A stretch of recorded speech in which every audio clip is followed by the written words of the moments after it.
Imagine getting your period with no pads, no tampons, no underwear, no toilet paper, and nowhere private to wash. Now imagine it starts while you are carrying food, walking for miles, sleeping beside an entire group, or holding a child on your back. Ancient women could not pause their lives for 5 days. They still had to move, work, gather food, care for children, and survive.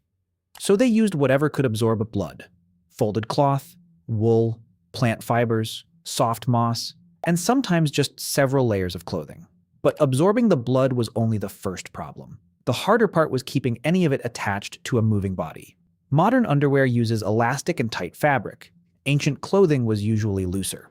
A folded piece of cloth could shift, bunch up, leak, or simply fall out while someone was walking. So women likely used belts, cords, loincloths, and tightly wrapped garments to hold absorbent material between the legs. It was simple, uncomfortable, and probably much more effective than doing nothing. The material depended on where you lived. In places where linen was common, women could fold and reuse strips of cloth. In societies that raised sheep, soft wool was an obvious option. Elsewhere, women may have used plant fibers, grass, bark, or moss. None of this was disposable. Everything had to be washed, dried, hidden, and used again. And that created another problem. Clean water was not always nearby. A woman might need to carry used cloth for hours before reaching a river. She might have to wash it in a shared area with no privacy.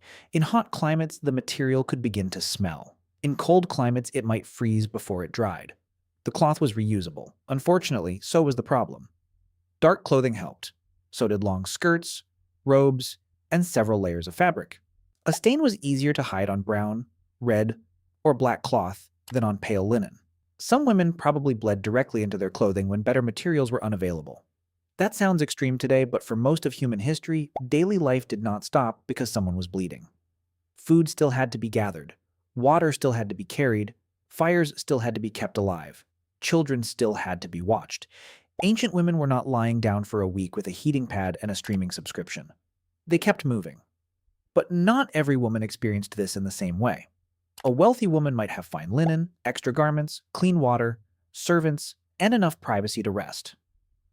A poor woman might have one rough piece of cloth, no private washing space, and no choice but to continue working through cramps and heavy bleeding. Being rich as usual helped. Then the problem became stranger. Because in many ancient societies, menstrual blood was not treated as ordinary blood. It was seen as dangerous, impure, sacred, or supernatural. Ancient Roman writer Pliny the Elder had some especially confident ideas about it. Pliny the Elder wrote about menstruation with the confidence of a man who had never experienced it and saw no reason to let that stop him. He claimed menstrual blood could spoil wine, kill crops, rust metal, drive dogs mad, and make bees abandon their hives. Apparently, Rome had discovered a biological weapon and forgot to tell the army. None of this was true, but beliefs like these had real consequences. If people believed menstrual blood could damage food, animals, tools, or sacred places, then the woman producing it became dangerous too. She might be restricted from cooking, touching certain objects, entering religious spaces, or sleeping near others. In some cultures, menstruating women were sent to separate huts or lodges until the bleeding ended. At first, this sounds like simple punishment. Sometimes it was. A woman could be cut off from family life, treated as impure, or forced to follow strict rules. But here is the strange part. In some communities, separation may also have been the only time a woman was allowed to stop working. A menstrual lodge could become a place to rest, talk with other women, and escape daily labor for a few days. The same practice could feel like exile in one society and protection in another. The meaning depended on who controlled it. Ancient doctors were not much more reliable. Some understood that menstruation was connected to fertility and health.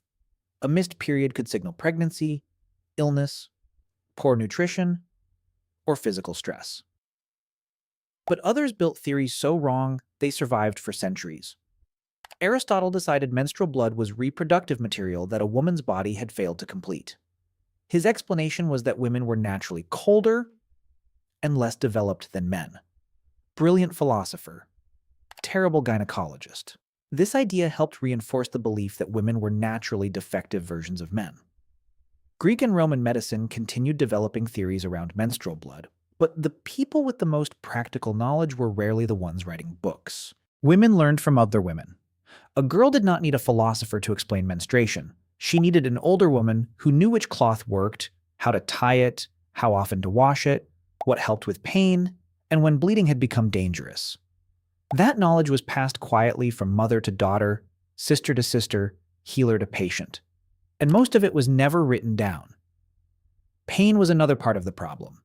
Menstrual cramps are not modern. Ancient women felt the same contractions, back pain, nausea, weakness, and exhaustion women feel today. They used heat, massage, rest when possible, warm drinks, and herbal preparations. Some plants used historically contain chemicals that can affect inflammation, muscles, or uterine contractions.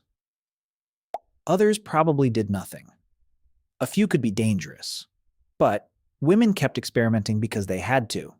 Someone tried a plant. Someone remembered what happened. The useful knowledge spread. That is how medicine often begins.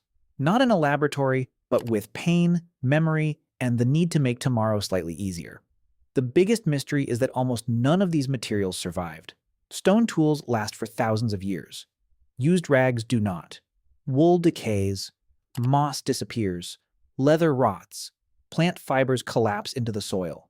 So archaeology preserves the weapons men carried far better than the cloth women used every month. That creates a strange illusion. We know exactly how ancient soldiers sharpened blades, how kings were buried, and how armies moved across continents. But the daily reality of half the population is often reconstructed from fragments, indirect references, and a few very strange comments written by men. The absence of evidence does not mean women had no system. It usually means their system was made from materials that vanished. And then, after hundreds of thousands of years of improvised solutions, the disposable pad finally appeared. Commercial versions arrived near the end of the 19th century. Even then, many women were too embarrassed to ask for them in shops. The technology existed. The social permission did not.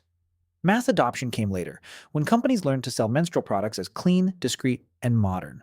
But the modern pad did not invent menstrual hygiene. It simply packaged an ancient idea. Use something absorbent, hold it in place, wash or replace it, hide the stain, manage the pain, continue the day. Ancient women solved this problem again and again using cloth, wool, fibers, belts, heat, and knowledge shared quietly between generations. They did it without pharmacies, elastic underwear, private bathrooms, or instruction manuals. And the reason we know so little about it is not because it was unimportant. It is because the people who understood it rarely controlled what history considered worth recording. The modern pad did not begin this story. It is simply the first version designed to leave a brand name behind.